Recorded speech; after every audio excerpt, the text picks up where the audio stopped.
Edwards, a member of Alpha Phi Alpha Fraternity Incorporated, is growing with knowledge in the classroom and, most importantly, growing with his knowledge of self. I was culturally competent, but not as much as I should have been. First, we will take a quick dive into the mind of a man who has developed his mindset from high school to college. But exactly how was he able to do that? I understood like what was going on in terms of like social class and race and how social class and race like are correlated, but I didn't know like the details. It was just okay, yeah, I know it's there, but I can't see how it's affecting me. So it's kind of like this like apathy that I had in high school, this like ignorance or apathy that I had. Good, amen. You're good. How's school going? I was in Com 131 with a teacher or a professor, and we had a speech project, and I think that I was the only minority in the class. And she said, "Come like it's an actual speech that you're giving." So I'm thinking, you know what? If it's an actual speech, I need to dress up, you know, do well, you know, put everything into it. I know that I did a speech comparing LeBron James and Magic Johnson, and like how the game of basketball has changed since LeBron James and Magic Johnson have been playing. So I came into the classroom with a suit on, and I was, you know, I thought I looked good, you know, this, that, and the third. But then my class, like 4 of my other classmates that were girls, not the same skin complexion as me, came in with pajama pants and sweatpants and like t-shirts. I gave my speech. It was on time. It was correct. I had nothing wrong with it. No stuttering, no nothing. And I got a C. And they came in, didn't have anything like it was, their speeches were like really, really bad, and they got A's. That was the first time where I actually saw it like firsthand, like, okay, well, this is what it is. Like, I have to work 2 times harder just to get the bare minimum. And some people may say that, oh, you're overreacting, oh, it wasn't that, maybe you just had a bad speech, but I felt that like vibe through the whole semester.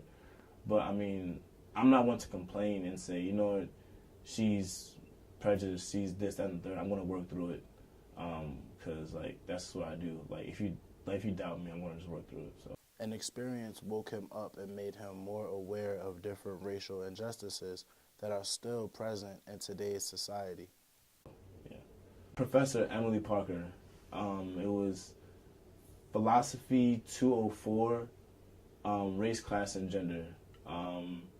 She's a young white female professor, and she's possibly one of the best professors that I've ever had.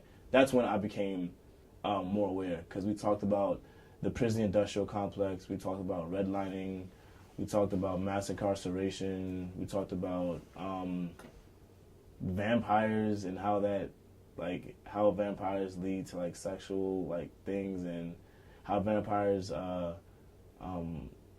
resemble like race and otherness, and like it was a whole bunch, and that really opened my eyes to like a whole bunch of things. So like learning that class made me go on to like explore, research like prisons and how prisons basically use their inmates as slaves, how urban education is a system used to disadvantage minority children in cities, in urban areas, Chicago, DC, Baltimore, New York. Vampires resemble like minorities in a way. Like it's just like the white America back in the day felt threatened by those who were of other skin color coming to America. So basically, when the vampires entered America, they were feeding on these white women and white males.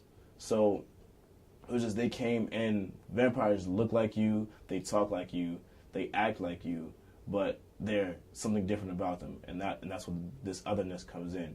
And the white America felt threatened because they felt like these minorities were feeding on them, not like literally feeding on them, but feeding on like their possessions, their jobs, and that mainly happened in Baltimore in the 1920s, where, as we can see, the majority of the white population was in the city. But then once African Americans and Hispanics started entering the city, whites started moving out into the suburban areas. Brandon is now making people more aware and contributing to becoming more unified as people. First day of classes this year, I constructed an event called Blackout Towson well, it was mainly for freshmen so that they can see that Towson students acknowledge racial and social injustice that occur in America, so that the freshmen, because there are freshmen that came from schools where their voices can't be heard, and it was just a space for us to learn and acknowledge that race is not dead, racism is not dead. It's moved from a literal to an institutional, and that's that's the biggest problem, and the biggest thing that I wanted to convey to the students is that violence is violence. Setting someone up or a group of people up for failure, that's institutional violence, and we have to understand that violence isn't just the beating, the lynching, the hanging, the shooting. It's a lot of stuff. We're definitely growing in education, because even now, like, my sister is starting a Black student union at her high school. Yeah, we just have to organize more, and we can't become complacent. I feel like sometimes we can become complacent and say that, oh no, the next person will do it. Like, if you have the time, I'm not asking everyone to be an activist. I'm just asking to just acknowledge and support the cause. So it's important to acknowledge what is occurring and get involved.